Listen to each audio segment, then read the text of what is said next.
Hello नमस्कार दोस्तों, स्वागत है आप सभी का एक और नए वीडियो में। दोस्तों, आज के समय में लगभग लोगों का सवाल रहता है कि पिता की ज़मीन को अपने नाम कैसे करें, क्योंकि ऐसा बहुत बार देखने को मिलता है कि कई घरों में आपसी झगड़े के कारण पिता की ज़मीन को अपने नाम करना पड़ता है, या फिर कई केसों में ऐसा भी देखने को मिलता है कि पिता की मृत्यु के बाद बच्चे को ज़मीन को अपने नाम करना पड़ता है।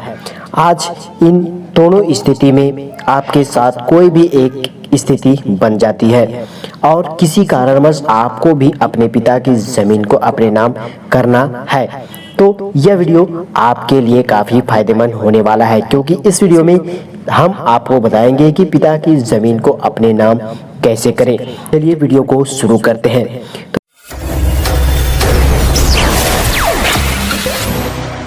पिता की ज़मीन को अपने नाम करने के लिए इस पॉइंट के अंदर हमने आपको कुछ स्टेप बताए हैं। उन स्टेप में दी गई जानकारी को आपको अच्छे से पढ़ना है और उन्हें फॉलो करते हुए आप अपने पिता की ज़मीन को अपने नाम बड़े ही आसानी से कर सकते हैं।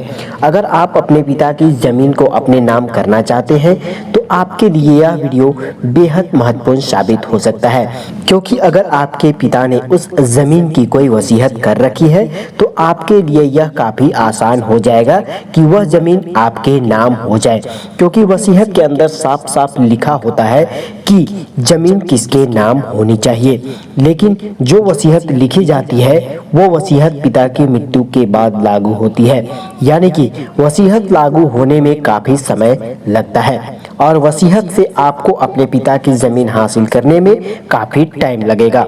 अगर आपके पिता ने किसी भी प्रकार की वसीयत नहीं लिखी है तब आप किस प्रकार से ज़मीन को जो है अपने नाम कर सकते हैं, तो चलिए आगे की वीडियो में जानते हैं। अगर आपको अपने पिता की ज़मीन अपने नाम करानी है तो इसके लिए आपको सबसे पहले मुख्य और महत्वपूर्ण चीज़ करनी होगी कि आपको उस ज़मीन पर अपना अधिकार दिखाने के लिए कोई एक सबूत देना पड़ेगा कि आज यह ज़मीन आपकी है। जब आपके पास यह प्रूफ हो जाए कि वह ज़मीन आपके पिताजी की है तो उसके बाद आपको एक वंशावली बनवानी होगी। अगर आप दो भाई हैं या दो से अधिक है या फिर अकेले हैं तो आपको वंशावली की ज़रूरत पड़ेगी। जब आप वंशावली बनवा लेंगे तो वंशावली बनवाने के बाद आपको अपनी ज़मीन का बंटवारा करना पड़ेगा। बंटवारे के बाद कागज पर लिखकर भी आप दे सकते हैं और उस पर दोनों भाइयों की सहमति के लिए साइन भी कर सकते हैं। बंटवारा होने के बाद आपको ऑनलाइन एक दाखिल खारिज प्रक्रिया करनी होगी, जिसके बाद आपको एक निश्चित समय पर वेरिफिकेशन के लिए बुलाया जाएगा। जब आपको वेरिफिकेशन के लिए बुलाया जाए तब आप दोनों भाइयों को वेरिफिकेशन होने के लिए जाना आवश्यक है। जब आप वेरिफिकेशन के लिए जाते हैं तो आपकी पूरी जानकारी चेक कर सीआई द्वारा इस पूरी प्रक्रिया को वेरीफाई कर दिया जाता है। तो इस पूरी प्रक्रिया के द्वारा आप अपने पिता की ज़मीन को अपने नाम कर सकते हैं और इस प्रक्रिया को अपनाने के बाद रसीद भी आपके नाम पर कटने लगेगी। अगर आप अपने पिता के इकलौते बेटे हैं तो आपको ज़्यादा कुछ करने की ज़रूरत नहीं है और आपको ज़्यादा चिंता करने की भी ज़रूरत नहीं है, क्योंकि जब कोई अपने पिता के इकलौता बेटा होता है तो वह ज़मीन ऑटोमेटिक है कि उसे बेटे के नाम पर ट्रांसफ़र कर दी जाती है। चलिए दोस्तों, अब जानते हैं कि पिता की ज़मीन का बंटवारा आप किस प्रकार से कर सकते हैं। तो अगर आप अपने पिता की ज़मीन को अपने नाम करना चाहते हैं और आपको एक दिक्कत आ रही है कि आप अपने पिता के इकलौते बेटे नहीं हैं और आपके अन्य भाई बहन भी हैं, तो इस प्रकार के केस में आप किस प्रकार से पिता की ज़मीन को अपने नाम कर सकते हैं। इसके लिए आपको अपनी ज़मीन का बंटवारा करना होगा और बंटवारा करने के बाद जो ज़मीन आपके हिस्से में आएगी उस ज़मीन को आप अपने नाम करवा सकते हैं। तो चलिए देखते हैं कि आप अपनी ज़मीन का बंटवारा किस प्रकार से कर सकते हैं। तो दोस्तों, ज़मीन का बंटवारा मुख्य रूप से 3 प्रकार से किया जा सकता है। पहला है सहमति बंटवारा, दूसरा पंचायत बंटवारा और तीसरा होता है रजिस्ट्री बंटवारा। चलिए विस्तार से जानते हैं इसके बारे में कि किस प्रकार से आप इसके द्वारा जो है बंटवारा कर सकते हैं। तो पहला है सहमति बंटवारा। इस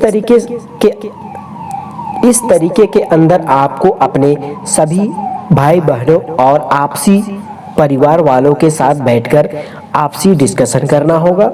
आपसी डिस्कशन के अंदर आपको अपने परिवार वालों के साथ बैठकर अच्छे से बातचीत करनी होगी और इस बात का हल निकालना होगा कि किसके पास कितनी ज़मीन होनी चाहिए और किसके पास कौन सी ज़मीन होनी चाहिए।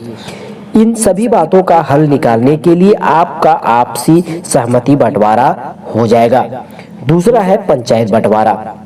अगर आप आपसी सहमति बंटवारा से खुश नहीं हैं तो आप पंचायती बंटवारे का भी सहायता ले सकते हैं। इसके अंदर आपको अपने गांव की पंचायत में जाकर बंटवारे की बात करनी है। वहां पर सरपंच के सामने बैठकर आप अपना बंटवारा कर सकते हैं और सरपंच के साथ अन्य लोग मिलकर भी आपको अपने बंटवारे में सहायता करेंगे, जिससे कि आपको अपने हिसाब का बंटवारा मिल सकता है और आपको अपने हिसाब की जमीन मिल सकती है। और तीसरा है रजिस्ट्री बंटवारा।